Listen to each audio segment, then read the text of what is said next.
Nova Estela Ciência e Debate, um programa da TV PUC São Paulo, gravado semanalmente nas lindas instalações do MIS, Museu da Imagem e do Som de São Paulo, numa parceria do Governo do Estado com a PUC, a nossa Pontifícia Universidade Católica de São Paulo, que muitas vezes aborda aqui a história da ciência, a origem do Nova Estela, mas que já há vários anos, né, com a minha participação na editora da PUC, né, nós criamos o Nova Estela Ex Libris, que trata do mundo da literatura, do mundo do livro, dos editores, escritores, autores, pesquisas sobre o tema.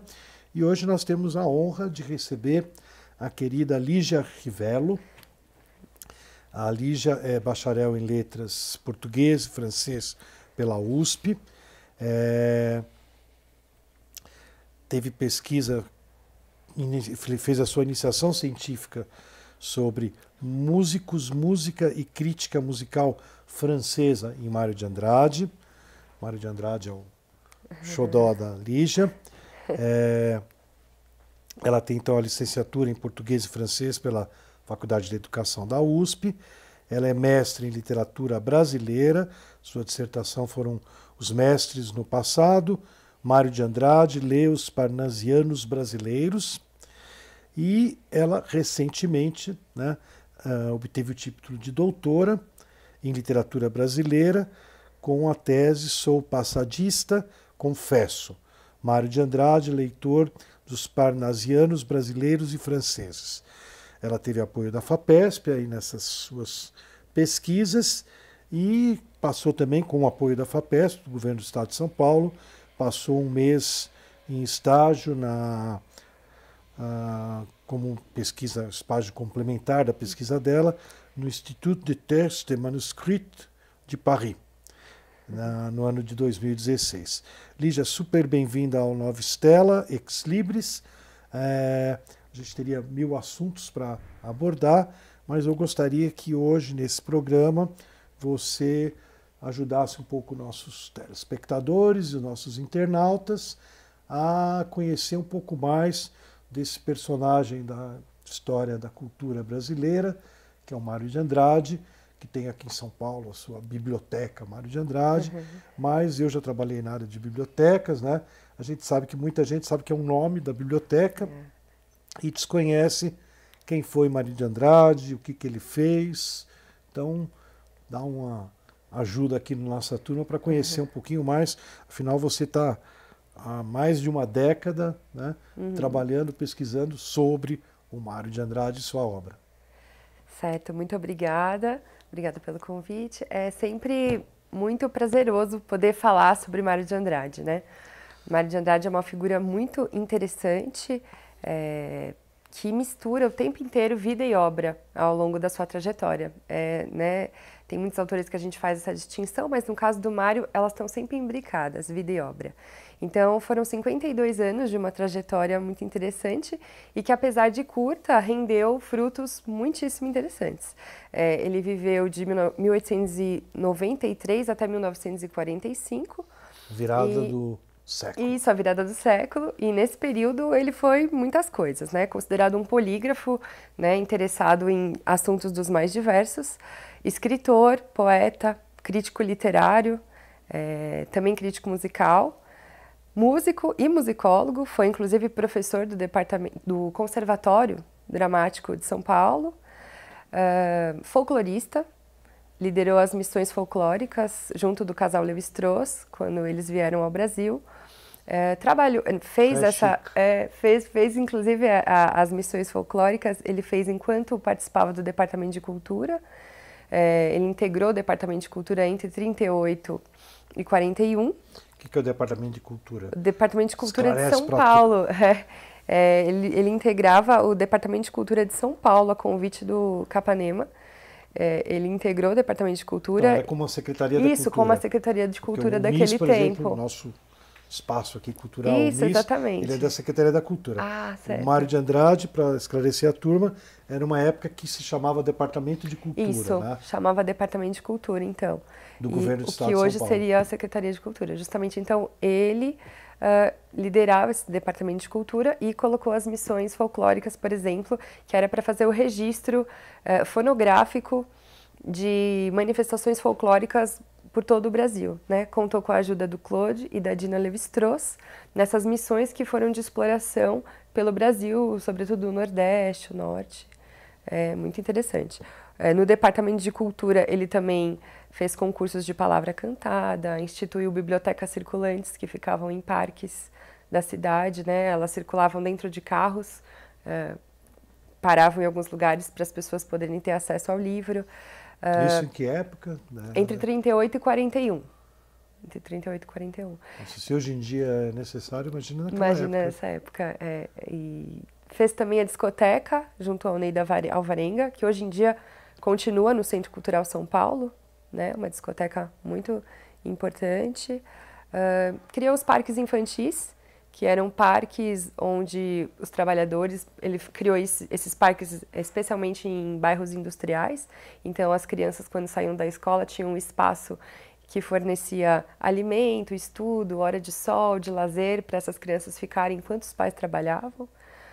Então, assim, são uma série de ações super interessantes como secretário de Cultura que ele fez, né, no Departamento de Cultura na época. E ele tinha apoio, porque hoje em dia, né, a gente tem sempre... Tinha apoio, inclusive os documentos da época, as cartas que a gente pode acompanhar, as cartas que ele trocava, pedindo verba, eram sempre aceitas. Às vezes ele pedia até um pouco menos e diziam, não, toma isso e vai em frente.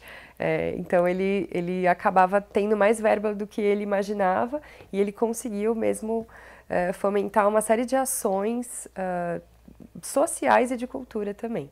Ele fez, por exemplo, o cinquentenário da abolição, preparou todo o cinquentenário da abolição. Na verdade, ele não chegou a realizar, fez todo um projeto, a gente tem esses documentos acompanhando, cartas, planejamento que ele encaminhou, mas foi o momento quando ele foi cortado, ele não conseguiu chegar a instituir, de fato, tudo o que ele tinha planejado. Foi cortado? Ele foi cortado do Departamento de Cultura pela troca, por questões políticas, e aí foi quando ele deixou o Departamento de Cultura, em 41, já bastante amargurado, muito entristecido por conta da impossibilidade de prosseguimento, e retornou a São Paulo. Ele morava no Rio nesse período, né, enquanto estava na Secretaria de Cultura, retorna a São Paulo e... A Secretaria de Cultura que você fala é do Rio? Tudo do Rio? A Secretaria... Não, secretário de Cultura São Paulo. São Paulo, sim. Mas ele passa um período no Rio, esse período no Rio, e ele retorna a São Paulo quando ele pode, de volta, ter contato com a biblioteca dele, que era muito extensa e que fazia muita falta. Outra questão que a gente vê é a Secretaria de Cultura do Rio. Secretaria de Cultura do Rio, sim.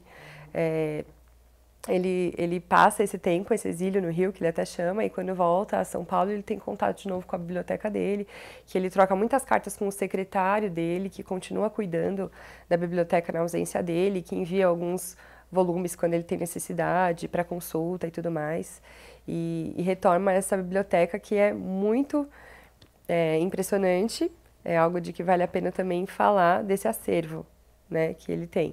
É um acervo muito impressionante, com mais de 17 mil livros, a biblioteca, documentos, a gente conta mais de 30 mil documentos, mais de 1.200 peças de artes visuais, então um acervo muito impressionante e muito variado, que marca mesmo o polígrafo Mário de Andrade, porque tem temas dos mais diversos, assim, desde cantos de pássaros até temas de política, passando sempre pela literatura e pelas artes, sobretudo, mas é um acervo também que, além do português, contempla outras línguas, então tem livros em italiano, em francês, em alemão, espanhol, muito variado, assim, impressionante a extensão. Onde está essa biblioteca do Mário de Andrade? Essa biblioteca, desde 1968, ela está no Instituto de Estudos Brasileiros, que é o IEB, na USP, né?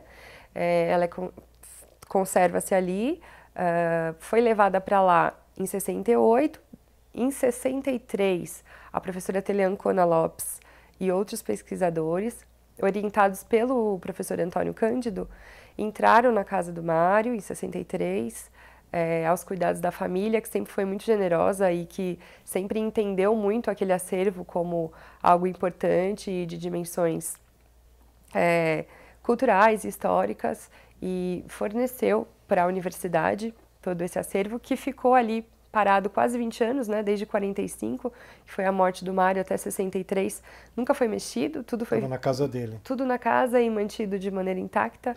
Onde era a casa dele? Na Rua Lopes Chaves, que bairro? na Barra Funda. Barra Funda. Ele inclusive chamava a casa de Morada do Coração Perdido. Ele dava esse nome. Em vários poemas ele menciona a casa, ou a casa da Lopes Chaves, ou a Morada do Coração Perdido. Né? A gente pode encontrar em vários poemas, ele fazendo referência. E a casa toda era tomada pela biblioteca. Então, cada cômodo tinha estantes e livros. Desde o hall de entrada até o porão, o escritório, o dormitório. Uma bibliocasa, exatamente. A gente chama a casa do Haroldo de Campos. É isso, era exatamente isso. Hoje em dia, né, ela foi organizada pelo Carlos Augusto Calil e ela está aberta à visitação lá no mesmo endereço. Não, no mesmo endereço, na Rua Lopes Chaves, na Barra Funda. Ah, ela voltou para o lugar? Voltou, fizeram uma reativação do espaço com imagens, quadros. É um lugar muito, muito bacana que vale a pena ser visitado em São Paulo. E quem cuida é a USP ou a Secretaria da Cultura? Ai, não sei dizer precisamente. Bom, algum órgão é responsável. Mas um órgão é responsável. E tem inclusive o site casamariodeandrade.org, que dá para você buscar as informações, ver os períodos de visitação. Ela tem cursos, oferece cursos ali. É um espaço muito interessante e que dá para você reviver um pouco o que era essa casa e tentar imaginar os livros tomando todas aquelas paredes, né? Para organizar um acervo tão grande, ele dispunha de um método de organização próprio, que era colocar uma etiqueta na folha de rosto de cada exemplar com uma cruzeta.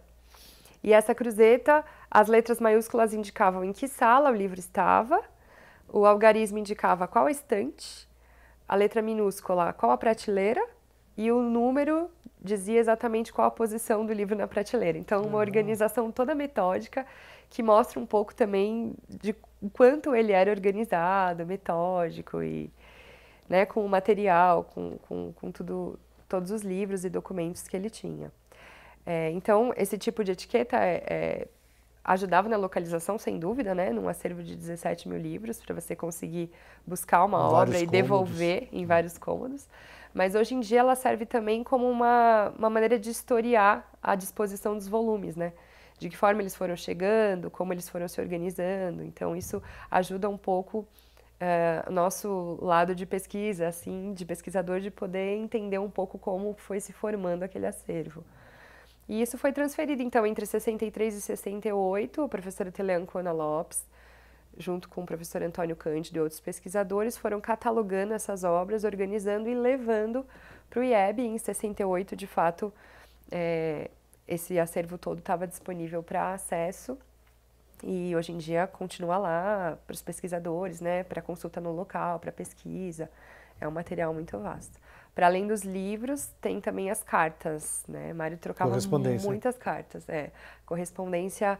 Toda a correspondência que ele recebia, ele guardava com muito cuidado. Então, a gente fala a correspondência passiva, a recebida, está ali no IEB também organizada, separada pelos vários nomes com quem ele trocou cartas, né? Então, não só escritores, mas músicos, compositores, críticos, personalidades da época, jovens e mais velhos. Né? Então, uma vida literária muito impressionante que se forma através das cartas, assim. É muito interessante. Eu vi os estudos que você realizou, né? Tem muita relação com a França. Ele pessoalmente tinha essa relação forte com a França? Tinha uma relação mais de estudo, né? Porque, inclusive, no período, todos os escritores iam à França, a Paris. Não é o caso dele, né? Inclusive, ele não foi. E ele tem até uma uma crônica que ele diz do porquê eu nunca fui a Paris. E ele dizia ele que, na verdade, ele não precisava ir até lá para ver coisas que ele conseguia descobrir através dos livros ou tal, porque a grande matéria estava aqui no Brasil, a gente não precisa ir para lá para descobrir o Brasil, né? Ele afirmava várias vezes isso, mas ele nunca chegou, né? Fato é que ele nunca chegou a ir à França. As viagens maiores que ele fez foram dentro do Brasil, duas, uma para o norte em 1927 e outra para o nordeste em 1928. Né? A do norte ele chegou aí até o Peru, em Iquitos, mas foi o mais longe, assim, fora do Brasil. Nunca chegou a ir para a França. Mas sim, bebia da cultura, né, francesa. Então, os livros, as revistas, fazia coleção. Uma revista muito importante que ele colecionava é a Esprit Nouveau, que ele tinha a coleção completa, né? Por exemplo, essa revista ficava na sala G, que a gente fala que é o porão da casa. Então, as revistas ficavam ali. A Esprit Nouveau é uma dessas que ele tinha a coleção completa, que trazia ideias de vanguarda, novidades da literatura, da arte, música, né? Então, esse contato com a literatura francesa estava muito em evidência, inclusive na carta com os amigos, né? Quem ia para fora e mandava os postais, então ele tem os postais também que as pessoas enviavam de fora, as cartas, né? Quando ele responde a Tarsila na França, fala: Mário, vem para cá, vem conhecer. Ele fala: Tarsila, vem para o Brasil, vem você para o Brasil. Então era sempre essa questão desse nacionalismo, de descobrir um pouco o país e as características nossas, né, de trabalhar a matéria brasileira. Estava muito, muito preocupado, né, devotado a entender essas tensões, né, do erudito e popular no Brasil, sempre essas tensões, né, a ideia de nacionalismo do Mário é sempre entender esse caráter de tensão que forma o perfil do brasileiro. Muito interessante. E o interessante de estudar nesses livros dele são as anotações de margem, justamente. Então, dos livros de outros autores. De outros autores, Como um leitor assíduo, um leitor... Ele rabiscava o livro. De estudo, ele rabiscava o livro, anotava, Tem gente que é contra, exatamente, né? Esse hábito que hoje em dia as pessoas até dizem, não rasura o livro, não pode mexer no livro. Não, né? Muito, muito antes, já nessa época, ele já tinha essa ideia do livro como um material de estudo, o contato com o texto, né? Então, o que a gente vê é muitas anotações de leitura, que a gente costuma chamar em crítica genética de marginalia, né?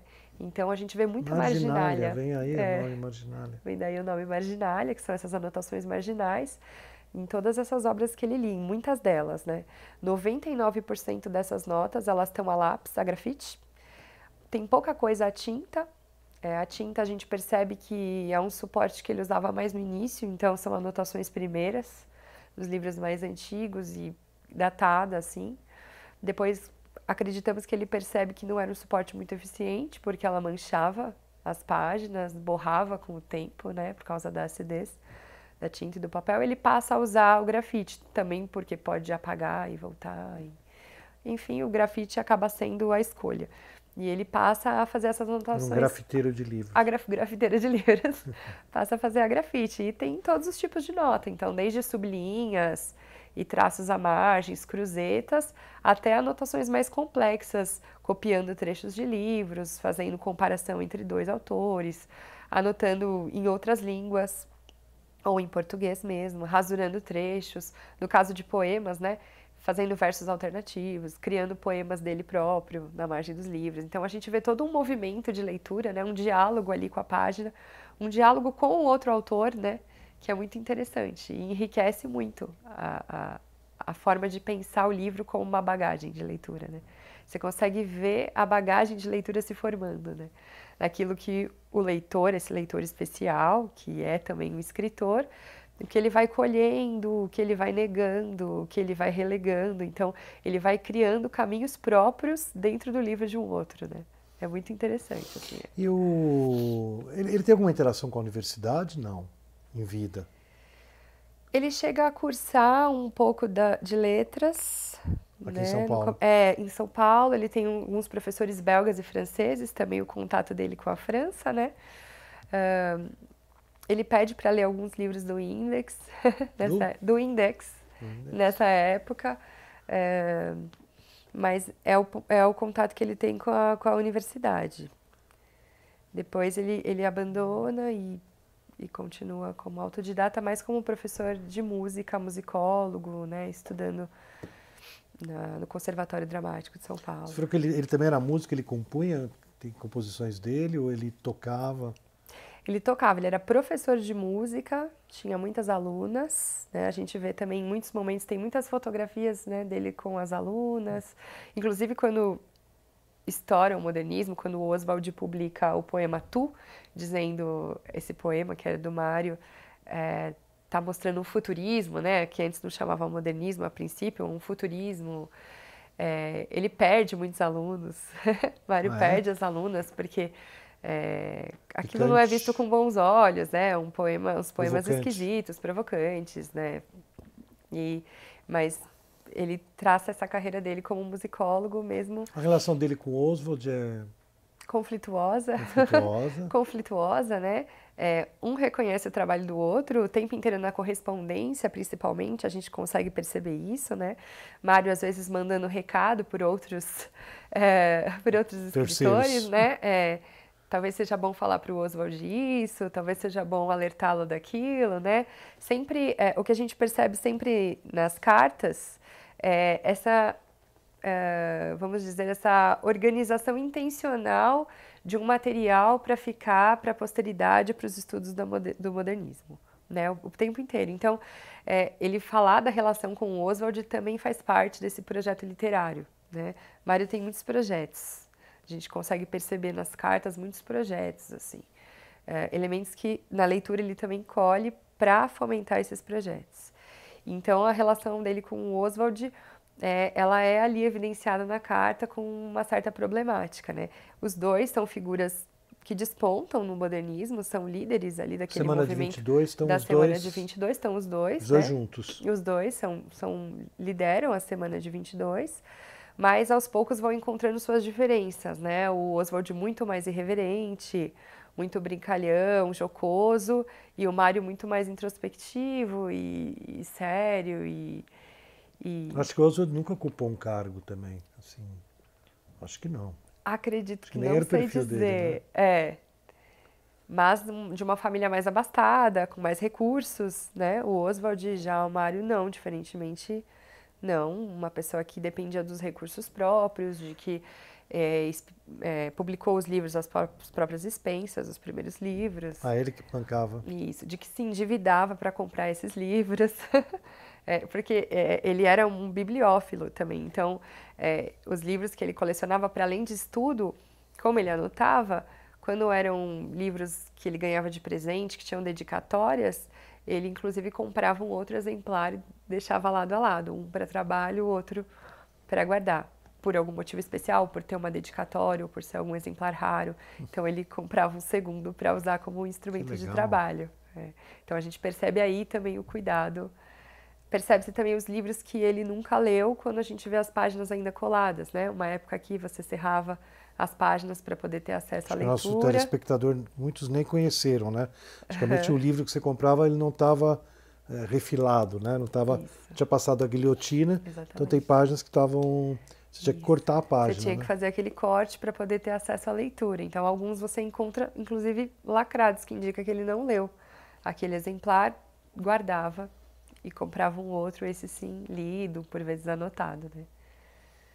Então, esses projetos que eu digo que ele tinha em andamento, projetos que ele alimenta também com essas leituras, quando a gente encontra eco desses projetos nesses livros, por conta de alguma anotação que está guardada lá, nós chamamos esses livros de matrizes explícitas, porque são matrizes para projetos, para livros, temas, enfim, personagens. São livros que, de alguma forma, ele se apropriou, ele usou algum recurso que tinha naquela leitura para fazer algum texto seu. Então, nós chamamos de matrizes explícitas, essas que nós conseguimos identificar pelas anotações, né? Logicamente, existem matrizes implícitas também, que são aquelas que não têm nenhum traço do leitor, né? Livros que estão ali na biblioteca, mas que não estão anotados, mas que, de repente, você, um pesquisador atento, que vai investigar a obra, começa a perceber ecos de certas obras e entender que ele fez a leitura, que aquilo ali também é uma bagagem dele. Tá ali na biblioteca, mas não tem nenhuma anotação. É possivelmente uma matriz implícita. Então aí requer o pesquisador paramentado para conseguir perceber essas relações, né? Então é um mundo que se descortina a biblioteca do Mário de Andrade. A biblioteca, não só a biblioteca, mas o acervo, né? As cartas, os documentos. E hoje em dia o pessoal, como você, tem bastante gente estudando o Mário de Andrade. Como que você se sente Tem nessa... bastante gente. Bastante gente. Somos... Ele virou uma referência na história da literatura brasileira. Isso, inclusive a professora Teleancona Lopes, lá da Universidade de São Paulo, ela tem a equipe Mário de Andrade, a gente chama a equipe Mário de Andrade, né? Somos muitos pesquisadores em várias frentes, né? A gente diz sempre, estudo Mário de Andrade. A gente pergunta qual? Qual Mário? Porque são muitos Mários, né? Como eu comecei falando, né? O Mário folclorista, o Mário poeta, escritor, o Mário do Departamento de Cultura. Então, são muitas facetas, muitas entradas possíveis e muitas pesquisas para se desdobrarem, né? Então, tem muitos estudos, mas ainda tem muito por se estudar, sem dúvida. Que bom. Então, Nova Stella Ex Libris vai se despedindo. A Lígia nos trouxe aqui um amplo, interessante, intrigante exposição do Mário de Andrade. E a gente deixa aqui, né, a mensagem para o nosso telespectador e internauta que visite a Casa Mário de Andrade, lá na Barra Funda, e que se aproxime aí da literatura, tanto do próprio Mário de Andrade, como, certeza, pessoas como a Lígia vão publicar obras para nos ajudarem a chegar mais perto desse, né, grande figura da nossa cultura, Mário de Andrade. Semana que vem, no mesmo horário, no mesmo canal, Nova Stella TV PUC.